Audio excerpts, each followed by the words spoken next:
Think about 50 neighbors showing up on a Saturday morning to celebrate, a crosswalk, and local artists seeing their work on display where thousands of people shop every week. Hey, I'm Steve Rhode, and good morning, Fairfax County. I'm glad you're back with me today. Let's get into it. And stick around. Don't forget, I got your dad joke for you. It's right at the end. It's safe for the kiddos in the cars. All right, so imagine you're trying to get your kids across a busy 4-lane road to get to the neighborhood pool. Cars are flying by, and you're doing that parent thing where you're trying to judge if you have enough time to make it.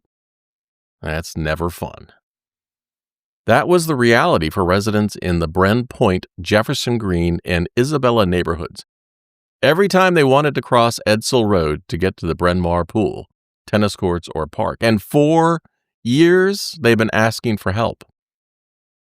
And here's what I love about this story. Nobody had to care. The county could have said, that's not our problem.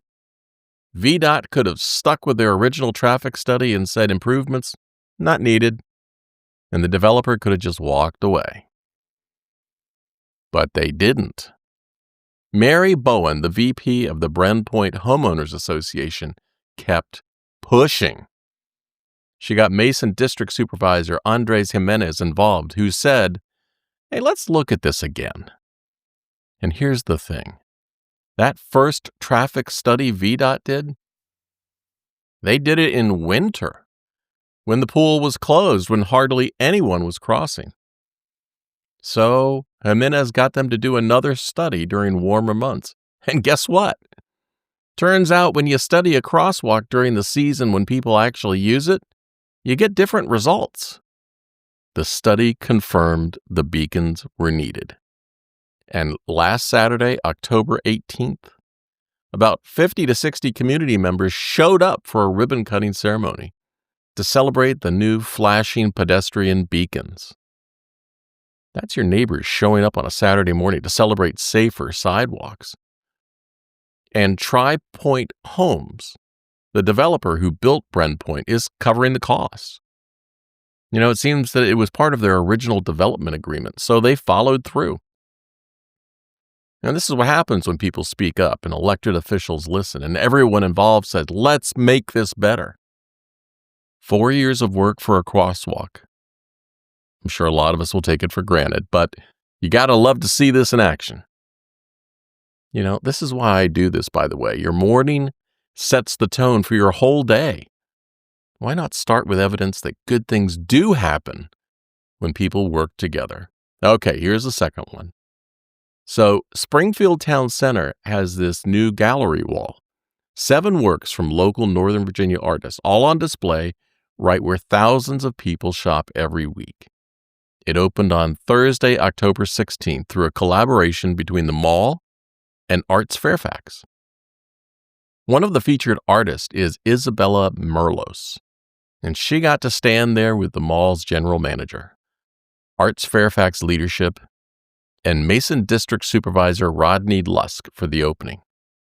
It's free and it's open to the community. Just walk by and see your neighbor's art.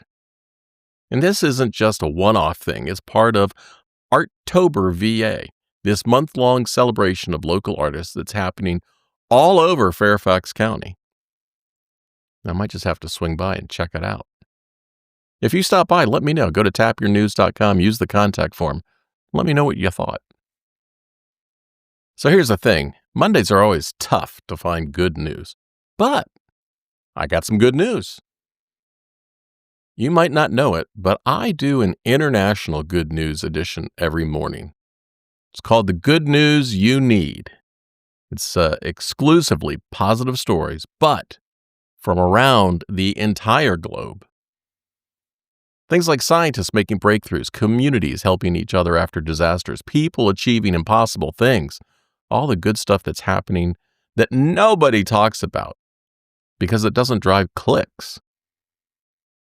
Now, if you want more good news to help make your day better, check out The Good News You Need on the podcast platform you're listening on now.